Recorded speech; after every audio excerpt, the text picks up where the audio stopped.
Hello and how are you friends? All of you are most welcome in your loving one person family. I'm your soul fan, Tales and Twist.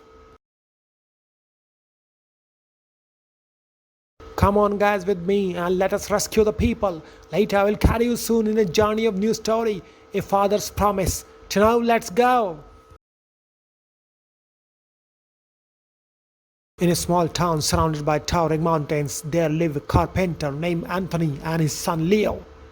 Anthony was a kind-hearted man, known for his skillful craftsmanship and his gentle nature.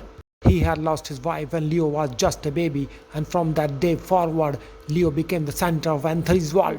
He poured all his love into raising his son, doing his best to provide a life full of warmth, care, and happiness. Leo in turn adored his father. He admired Anthony's strength and resilience, though it was often wrapped in softness.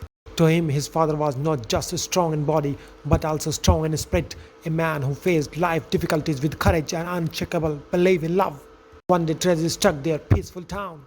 A powerful earthquake hit the region, causing buildings to collapse and landslide to tumble down the nearby mountains. Leo was at the school when it happened, and as the ground shook beneath him, he thought only of his father.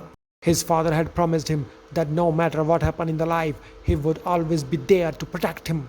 When the earthquake finally stopped, the town was in ruins. Homes were destroyed and the air was thick with dust and fear. Leo's school had partially collapsed, trapping him and the other several children in the rubble. The walls that once held their laughter now stood as barriers separating them from safety. Anthony, who had been working at his shop when the earthquake hit, was terrified. His first thought was of Leo. Ignoring his own injuries and destruction around him, he raced towards the school, his heart pounding with fear. The sight of the collapsed building took his breath away, but he didn't hesitate. Leo needed him, and that was all that mattered. For hours, Anthony worked tirelessly to move debris, calling out for Leo with every breath. Other villagers tried to stop him, fearing the unstable ruins that could collapse further, but Anthony was driven by a promise, a father's promise to protect his son. Deep beneath the rubble, Leo could hear his father's voice, faint but steady. It gave him hope and strength to hold on. He knew that his father would never give up on him, and that belief kept him going even as the hours dragged on. As night fell, Anthony's hands were bloody and bruised, but he refused to stop. Finally, after what felt like an eternity, he uncovered a small opening. With a surge of energy fueled by love, he pulled away last piece of debris and found Leo huddled but alive.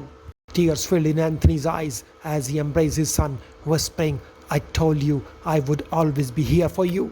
Leo's exhausted but safe in his father's arms, realized that his father's courage was not just in his actions that day.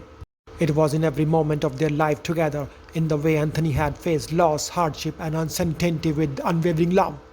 Anthony had taught Leo that true courage came not from the absence of fear, but from the strength of love that endured through every storm.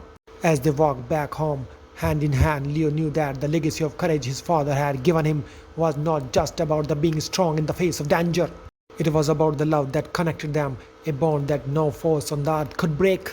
In last moral of the story is, the greatest courage often comes from love. A father's promise to protect and care for his child is a powerful force, one that can endure through any hardship. The true legacy of courage is found in the unbreakable bond of love that strengthens and uplifts even in the darkest times. With a smile, I will say all of you, I love you, goodbye, good luck. I am your soul friend, Tales and Twist.